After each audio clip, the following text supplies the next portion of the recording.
first of all, I'll say that there's a perception that, you know, college basketball coaches or college football coaches, man, that is the mecca. They're at the top of the mountain.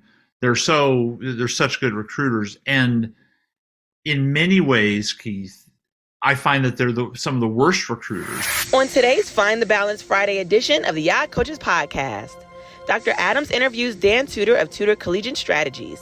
Dan Tudor is a nationally recognized recruiting strategy expert, author, and speaker who teams with college coaches and athletic departments across the country to implement smarter, more effective recruiting techniques and messaging plans. Dan talks about his journey into the world of recruiting, shares his thoughts on Dr. Adams' Finding the Balance book project, as well as providing insight on recruiting today's student athletes. Welcome to today's show. The Odd Coaches Podcast is sponsored by the CKA Save Project. The CKA Save Project is an industry leader in providing student-athlete academic and athletic support. From assessing student-athletes' academic and athletic skills, to measuring and monitoring student-athlete academic progress, to improving student-athlete time management and organizational skills, the CKA Save Project provides wraparound services for student-athletes from middle school through college. For more information, visit us on the web at www.ckasaveproject.org or schedule a free consultation with Dr. Keith Adams by emailing cka@ckasaveproject.org. Greetings and salutations and welcome to the Odd Coaches Podcast. I am your host, Dr. Keith Adams, and my partner is on assignment, but on this special Find the Balance Friday edition of the Odd Coaches Podcast in our new studio that's under construction. So Dan will be the maiden voyage, is my good friend Dan Tudor. And Dan is a nationally recognized recruiter, strategy expert. He's an author. He's a speaker. He really works with college coaches and athletic departments across the country to implement smarter, more effective recruiting techniques and messaging.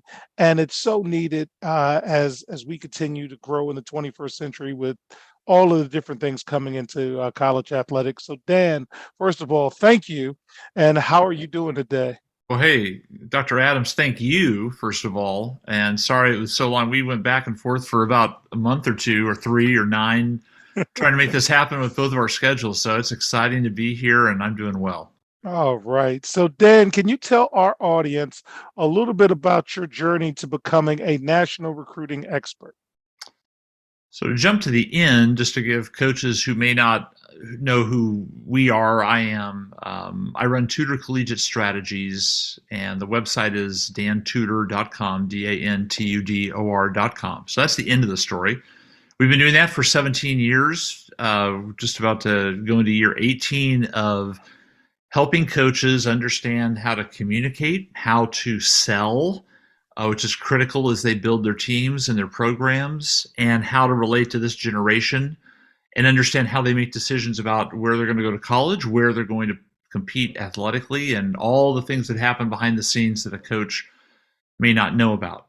So my journey to get here, I mean, maybe not surprisingly, this was not the plan. This is not something that, in high school or college, I figured out, in 40 years, I'll be doing this, because this wasn't even a thing that long ago. So my background, like many of us, loved sports, competed in sports, could have played tennis in college, didn't want to because I wanted to do TV sportscasting. That was my goal, my dream, what I majored in. And I got the opportunity to intern at a station in California, and then 2 months before I graduated from college, unbelievably lucky enough to get a job on air as an anchor in television, and thought, man, this is great. This is fantastic. And it was. And I have a lot of cool stories from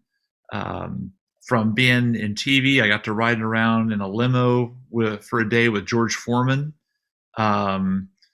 I talked to NFL players, got to interview Michael Jordan, covered the LA Rams, the original LA Rams before they moved and then came back, LA Raiders, the Dodgers. So really just then a lot of local sports. And during that process, what fascinated me was because as in local media always covers the really good recruits who get recruited and they go on to college, no matter what the sport is, and all the attention they were getting. And granted, Keith, this is back in the late '80s, early '90s, before the internet, before there was all the easy ways to see athletes, before Huddle, way before Huddle and all those, and YouTube. And so what fascinated me, just maybe as a journalist, investigative, curious mind, was why does one athlete get recruited and an athlete right next door in another school that might be just as good or even a little better gets no attention? And came to find out just through sort of talking to people and diving into that little niche topic while I was a sportscaster, is that during that time there were recruiting services, and there still are recruiting services for athletes that help you get promoted and seen and everything. They were much more essential back then because college coaches couldn't get to everywhere. They didn't know what schools were out there. And so I said, well, that's fascinating, and started talking to a couple of them just to sort of get an idea of, well, how does this work? Became fascinated with it. Well, in the meantime, I left sportscasting and got into sales and marketing and management and sort of the business side, the corporate side of life. And during that time, I had time on the side to then really keep investigating the recruiting side of things. And so I linked with a company, and on the side was helping athletes sort of go through the process, and which sort of scratched my itch as an athlete and wanted to help people, and it was fun. It worked. But also along the way, I saw the organization that I was with sort of were cutting corners. They were doing an okay job, but the control freak Dan thought I could do this better. And so after about 2 or 3 years of helping them, and I started to do that on my own, culminating in 1997, I think is when I broke away, stopped my corporate career, 1998, I think it was, and started a company on my own to help athletes. And I think we did a great job. We did it better. And in about year 4 or 5 of that, what I came to sort of realize is I still remember the phone call from a parent this is when we were working at this point with athletes all over the country. And I had probably for the 150th time a parent say, hey, we're getting this message. We're getting a lot of responses. Coaches are interested, but I don't know what they're saying. They sent me this. Oh, am I supposed to respond? Are they supposed to respond? Or do I just wait? And I remember thinking, man, these coaches, this is another coach that's blowing it. And it hit me. They've never been trained to sell and communicate and lead somebody to a decision in the way that I had to learn and was trained to do in the corporate world. And so I thought, the little light bulb went off, but I sort of set that aside. A couple of years later, I sold that company and went into something completely different because I needed a break from sports, because at that point I'd been an athlete, sportscaster, then a sports business, got into another business.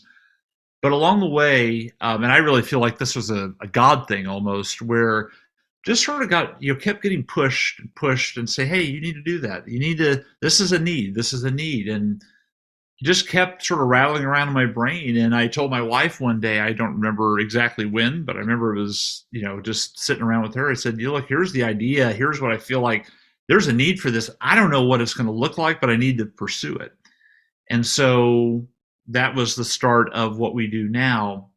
And it started with some contacts I had from previous careers with athletic directors and coaches. And I began just giving the advice away for free in a Tuesday newsletter, which if a coach in college is listening to this, they probably have seen or get our Tuesday newsletter. It's been going out every Tuesday since 2005. So, and again, free information. We just teach coaches how to recruit, how to be better at this. And through that, then it grew and grew. And you find different ways to serve coaches during this time. And we got more involved. We added other experts and people way smarter than me that are able to go out and talk to coaches and help them.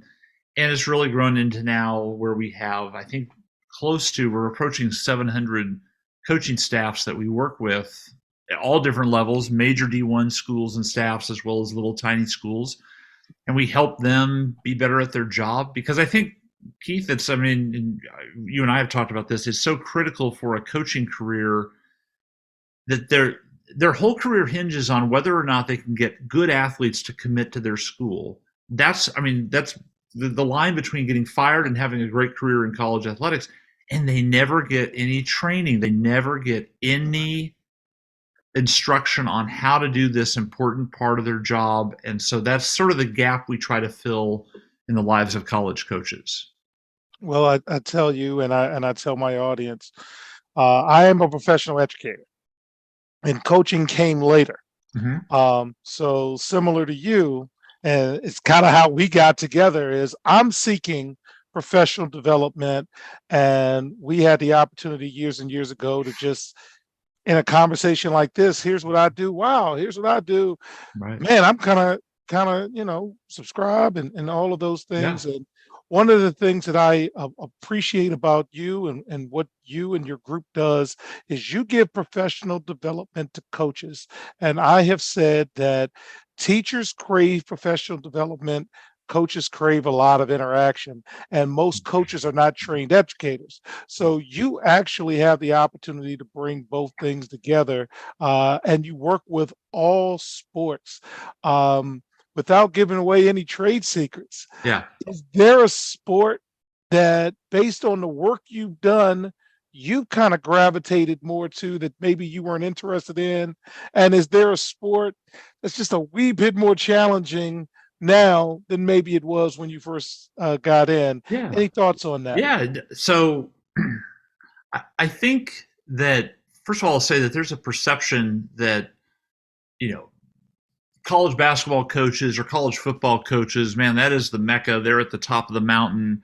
They're such good recruiters. And in many ways, Keith, I find that they're some of the worst recruiters, because they have so much money, so many resources. Their strategy is, well, look, we got all this. Why don't you come play for me? And every single one of them are saying the same thing.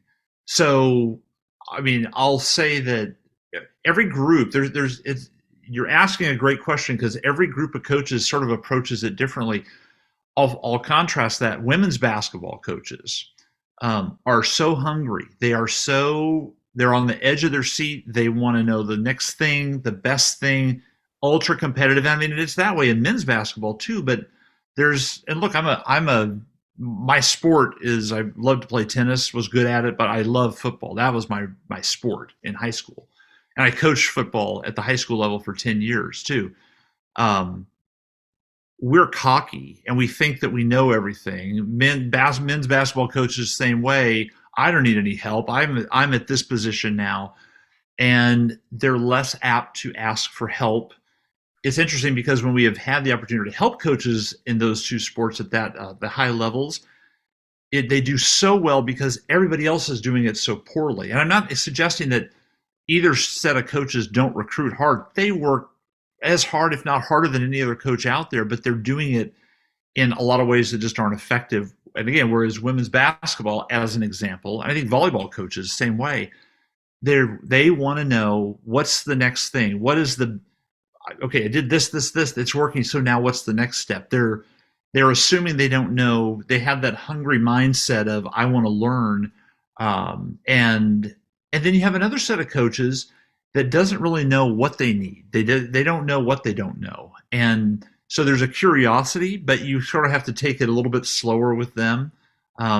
So, you work with, the golf coach, a tennis coach, they're going to have a very different set of recruiting, just because it's more individualized. I've worked with bass fishing coaches. Bass fishing is a sport in the NCAA in college.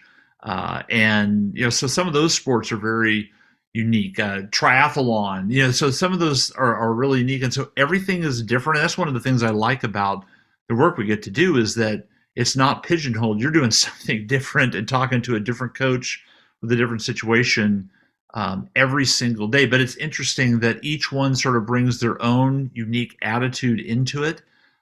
And sometimes that's a benefit. Sometimes you have to get over that hump.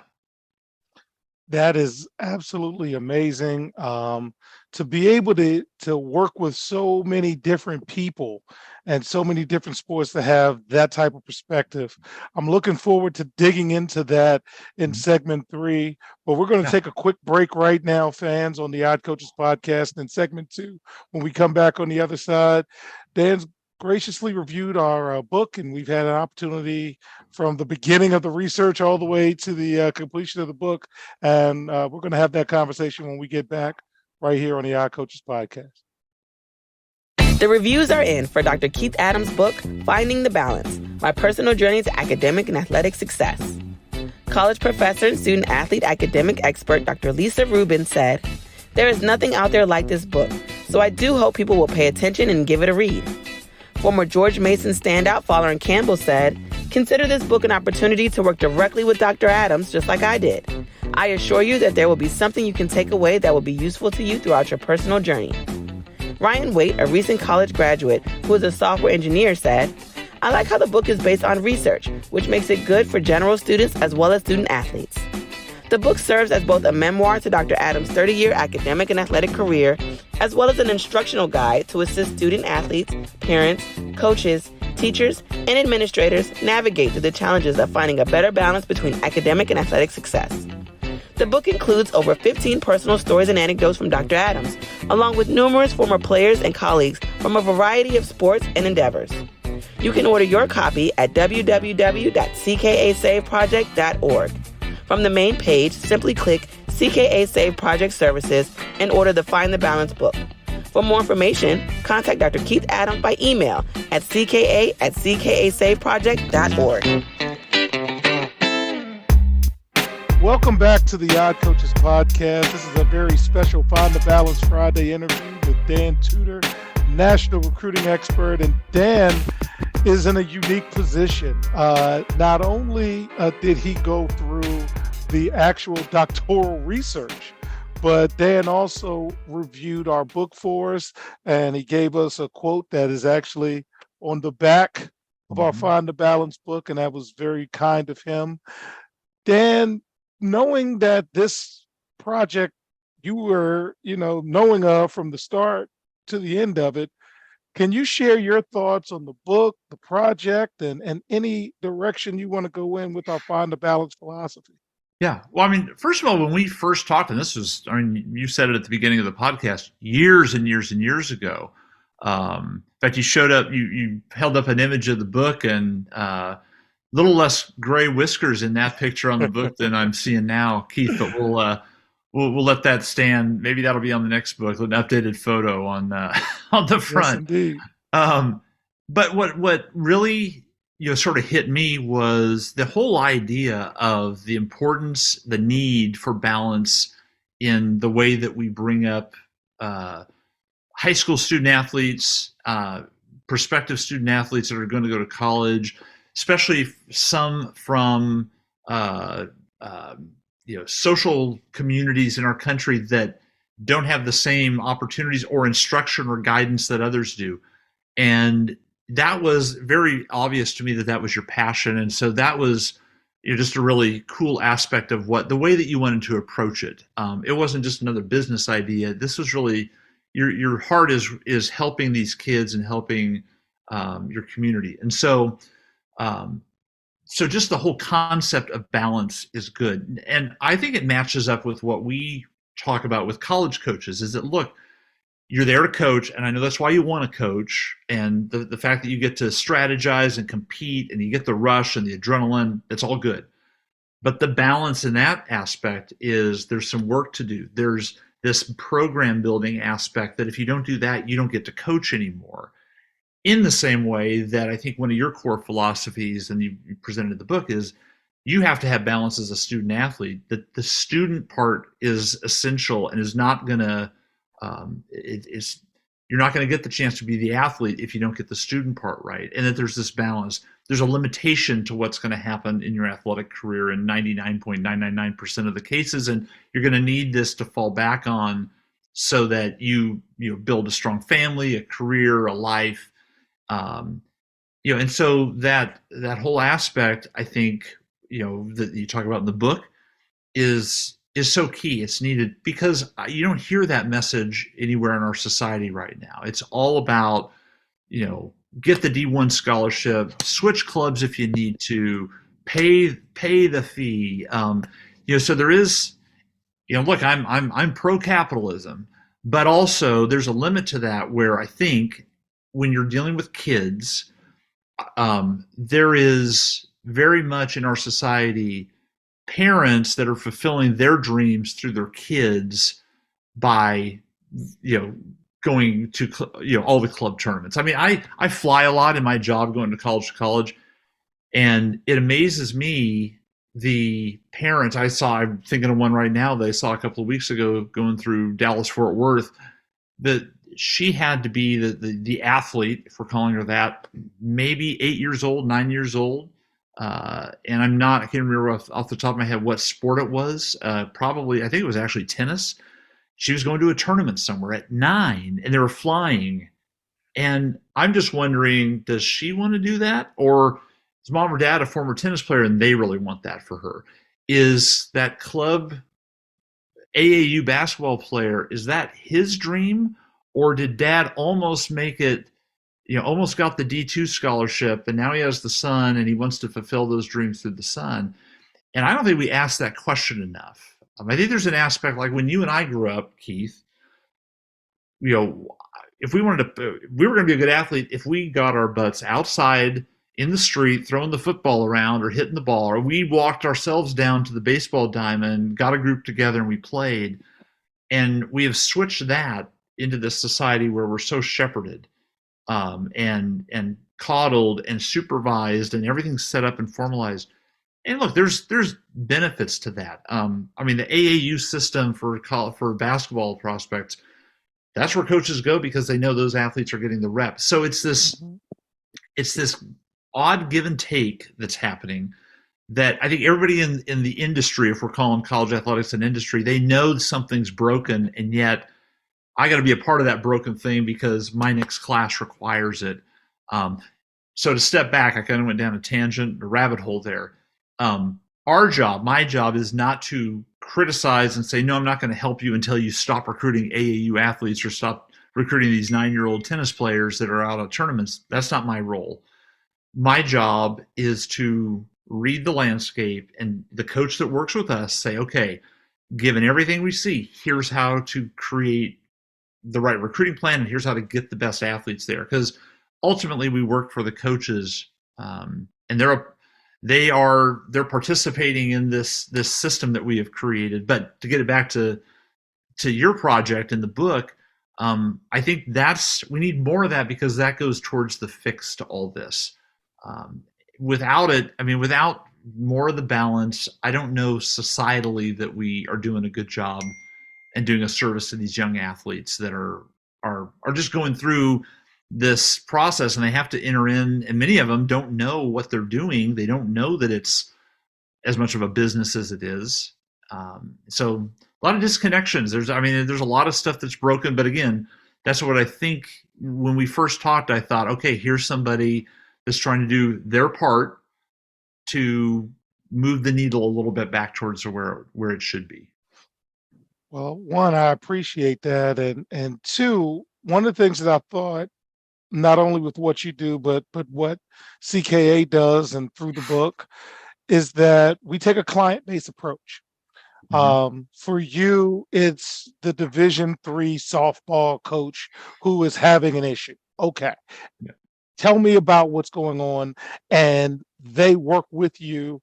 And then you take that data and you say, based upon the last 17 years, here's what I see. And it's not a right way or a wrong way. It's a preferred way based on all of this. They take that information and they're more successful. Thank you. And the relationship continues. In my situation, because there's so much misinformation, because the priorities are off kilter. And I just recently did an episode with Fowler and Campbell talking about some college players who are having trouble making the adjustments. They reclassed, they did this, they did that. And at the end of the day, what are we doing all of this for? Are we doing it to try to get something. Well, the NBA only has 60 draft picks every year. And most of those draft picks are going either to first year players or European players or players who are taking unconventional routes. So it really is refreshing when I see the work you guys do. And I'm often pleased when I hear the feedback from parents, from coaches, from teachers, from educators to say, I appreciate the fact that it's research based, it's evidence based, Right. and you spent, meaning me, 6 years of your life getting out of coaching and saying, I'm going to really dig into this, and then I'm going to present a product that I think, in concert with a lot of what people like yourself do, will help you become better. So it is part, here's why I decided to do this, and then more importantly, and how we got involved. And we'll talk about that in segment 3 with your recruiting conference. Coaches, here's some practical things. Here's the kid you're recruiting. Here's what motivates the kid you're recruiting. And you building the lazy river, you think it's helping, but actually, in actuality, how many times you're going to get your hair cut in the barbershop before it's just a barbershop? And now, what else you got for me? Right. Right. So, again, I appreciate that. Any final thoughts before we jump to segment 3, sir? I mean, I think just, I'm reflecting on what I said, and I may have come off as a little too cynical or jaded, with in seeing some of the problems. Look, if a college wants to build a lazy river, or, they have a barbershop for their players, that's great. And listen, you're a player. I would like that as a 19, 20-year-old athlete. But I also know, because I've raised 3 kids. Well, one I'm in the middle of, 16. He's 16 going on 23. And, he knows a lot. Just ask him. He thinks he knows a lot. And I think these kids think they know a lot. And again, like, what the value is that I see you doing is jumping in and saying, look, the way you think it all works as an athlete, you think you're going to be one of those 60 picks in the NBA. Just in case you aren't, here are the things that need to happen. There's not enough that going around. And you deal with more on the parent side with the athletes you instruct and help and serve. So there's that uncle or that older brother or the cousin who's saying, don't listen to that, Keith guy. I know what I'm doing because I played, D2 ball for 2 years. And that, they may know what they're doing, but in most of the time they don't. And, it's that fight, it's that struggle. When I ran the recruiting service, same thing. I saw parents, we could spell out, look, he's not this type of an athlete. He's this, these are the schools we need to target. No, here's our dream, which really was, here's dad's dream. And so they ignore the advice. We lay up all of these opportunities. They ignore those, go for the dream. Of course, it doesn't happen. And now, they're upset that they didn't get the D1 scholarship. And, so I mean, thumbs up to you, because you're dealing in a world where you do get the thank yous, but also you're fighting over and over and over again the same battle, which is the misinformation you talked about, the misconceptions, the family member who thinks they know how to do this, and it has all changed. I mean, it's such a different landscape than it was 5 or 10 years ago even. Again, that's why I think it's needed. What you're doing is important, and you're rolling up your sleeves, fighting the fight, out, at the ground level. And, I am too in a way, but, it's with coaches, but you're dealing with these athletes and their families. And I always remember from the recruiting services that they have, it's this 8-month or 14-month window. They've never done it before. They will never do it again. They have no idea how to do it. They think they do. And that's what you have to try to manage and contain. And, it's almost like a nuclear reactor. You got to contain that thing, or else it blows, and then that's when bad stuff happens. So that's why I think the CKA project is so important, and the work that you're doing is good for the kids that you touch. And it's a, it can be duplicated in more places. That's needed because there's not enough people doing that work. Well, thank you. And as we close this segment, the coaches who work with Dan and his folks, they do better. Again, there's no right or wrong way, but the stats prove it out. And Yeah. the thing I mentioned in the book that I am most proudest of is 90% of the people who've worked with us in this manner are college graduates, no matter what sport they play. So proof's in the pudding, and we'll be right back on the iCoaches podcast after this short break. There is an old business adage that says, what gets measured and monitored gets done. It is also fact that deadlines spur action. That is what the CKA Save Project academic monitoring service can do for student athletes. Measure and monitor their academic progress to improve their grades. Our academic monitoring services provide ongoing academic support for student athletes for a designated period of time. Our academic success coaches work with student athletes on time management and organizational skills, along with improving their ability to self-advocate. Every few weeks, our academic success coaches meet with student athletes to assess their academic progress, as well as provide ongoing academic advising. If needed, student athletes have access to CKA Learning Specialists who provide virtual core subject academic support for student athletes. For more information, visit us on the web at www.ckasaveproject.org or schedule a free virtual consultation with Dr. Keith Adams by email at cka@ckasaveproject.org.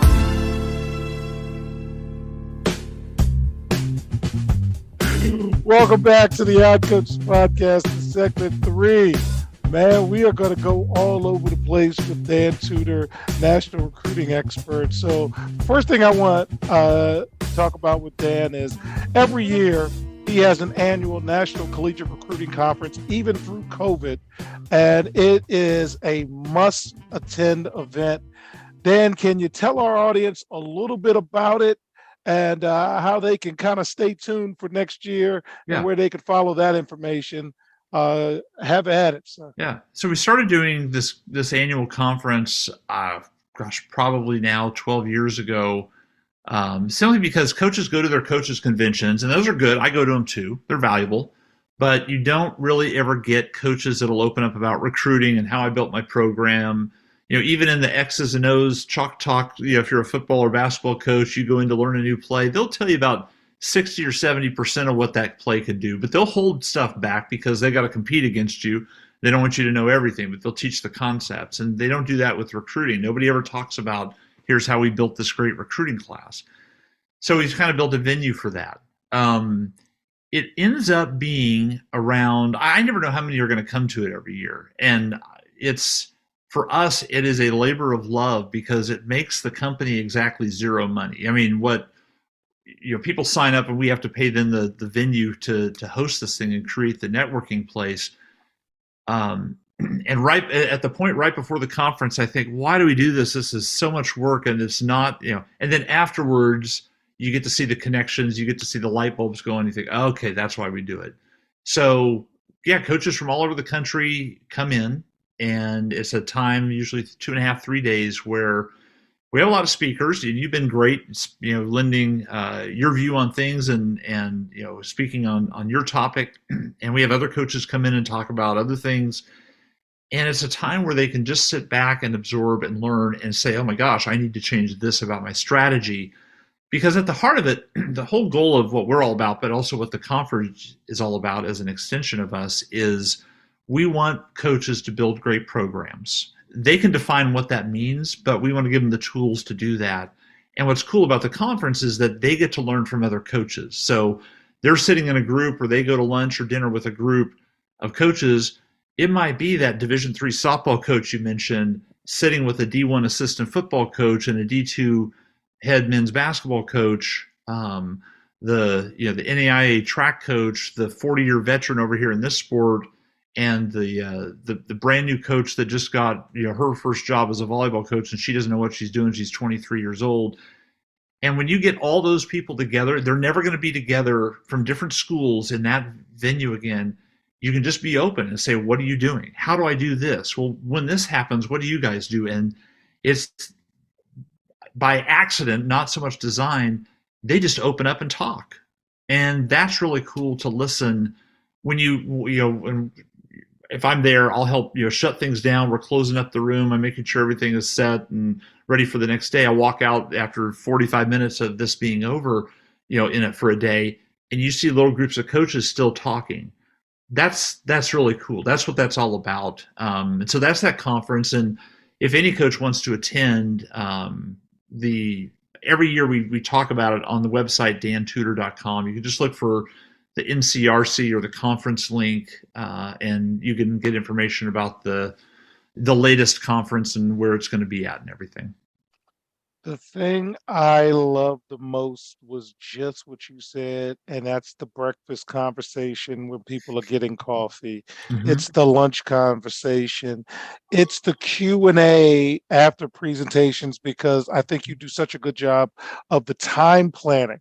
And even in my situation, I've had a chance to speak a few times. The questions you get are real, Yeah. and you're really helping. And then the connections afterwards. One of the things that occurred after this last conference was just a brainstorming session with Mandy Green. Shout out to Yeah. Mandy, and we Yep. hope to have an interview segment with her. And we created something called the Ultimate Coaching Bundle. So for a nominal fee, and I believe it was less than $100, you can pretty much get like 1,700 hours of Yeah. like professional development that you and your staff can use. Yeah. And, you know, our part as CKA was just a consulting session to see where you are, again, client-based, and see if our work can assist you, and then create it and move forward. Right. And I think you had something very similar to that. So kudos to you guys. I was going to say the cool thing about it is that, you know, sometimes at a coaches convention, you know, it's convention time. I got to go to the convention because we're going as a staff, and I'll go there and I'll try to talk, sit in some sessions. But you have coaches that have to be there. This is something where the group that shows up, they want to be there. They've taken time out of their week, their day, to be intentional about being there. Those are the coaches we want. I don't want coaches that don't want to be there and they're happy with the recruiting. Great. This is not a place for you. This is a place where we're going to challenge you. We're going to make you are going to interact with other coaches. You're going to share. You're going to give your feedback. And I think that's what makes all these coaches better at the end, is they've learned a lot of things, and they've learned not so much from our speakers, who are fantastic, but each other as well. And so it's a cool venue. I love it, and will encourage everyone to attend. And I love the fact that you said to want to. My mentor, the late great Hank Galata, always used to say, when I go to a clinic, you know, assess where we were as a team. And then it is your charge as an assistant coach to find something that's going to better help us, whether it's a drill or a play or something, and then you're going to go implement it. Well, you can't implement anything if you don't go nowhere and learn anything. And Right. that's one of the things I just love about your conference, is the learning Thanks. part as an educator. Yeah. Dan, let's jump into some current trends. So Yeah. let's see how much you want to go into this. Right. So It's the lightning round. Let's go. we've got NIL, we've got conference realignment, we got all types of things going on, and you are in a unique position that you look at recruiting from Division One, NCAA Division One, Division Two, Division Three, JUCO, NAIA, NCCA. What trends are you seeing with recruiting that, you know, maybe somebody else is not thinking about? The floor is yours. Biggest trend, because we're always studying how kids and families make decisions. Of course, as we record this in the fall of 2022, we're going through some interesting financial times in our country, and inflation and prices and everything else that is really changing and affecting the way families make decisions.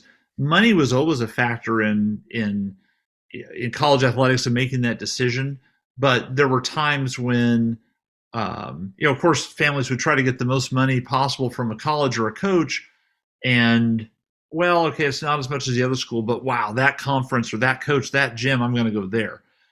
And now what we've seen is, okay, coach, you got the great conference, you're a great coach, but I got to look around to make sure this is the best deal. So we're just seeing offers wait longer. We're seeing kids and families take a longer time to make a decision, which one of the big focuses for us right now is teaching coaches, making sure they know how to talk about money. Even if you have a full ride scholarship, to make sure that you know how to express that and what that means and the value of that. Because we toss around the terms of a half ride or a full ride or some academic help. And for a family that's never been through this, that doesn't, it's hard to quantify that. And so if I know through your full ride, that means it's $180,000 over 4 years. That's a dollar amount now that I can understand, especially in this economy. Division III coaches, where it's going to be some academic aid and stuff, I can't give you an athletic scholarship.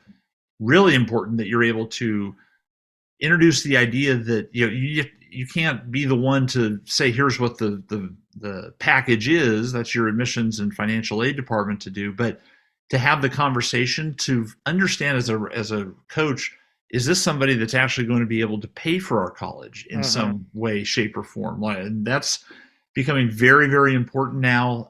So that's the big trend for where we sit right now, that we're working with coaches on, getting them comfortable talking about money, because some are really kind of shocked that they're not getting the commitments as early as they used to. Why? Because there might be something better out there, and coach, I really need it because mom's work situations changed. Dad had his hours reduced, or we go to the store and it's 20% more than it usually is, and I'm on a tight income, and so they're thinking about money more and more. When you get in, go ahead. Yeah, no, what you just said is dead on. I had the opportunity this summer to spend time with different coaches at different college programs, just doing work with the book, and that was a recruiting strategy. Mm-hmm. I'm going to recruit a highly academic kid, and this is Division I. Yeah. And they're going to get school money. Yep. Which means I'm going to have money for the difference maker in terms of the athletic prowess, this, that, and the other. And that program is growing because, as you said, it's intentional. Right. And it's based on data and research. And it's like, I only have X amount of money. I'm not the Big Ten cutting checks for $80 to $100 million. Not that they're recruiting well. Right. Hi, Nebraska. But that, what you just said, I actually saw when I did this, on-site visit of, I'm going to recruit a different kid that can already get money from the schools, talented, all of that. And that kid's in state. Yeah. So all my money goes out of state to get my difference makers. But the nuts and bolts of my roster is within 2 to 3 hours of campus. So I'm not spending money on the road.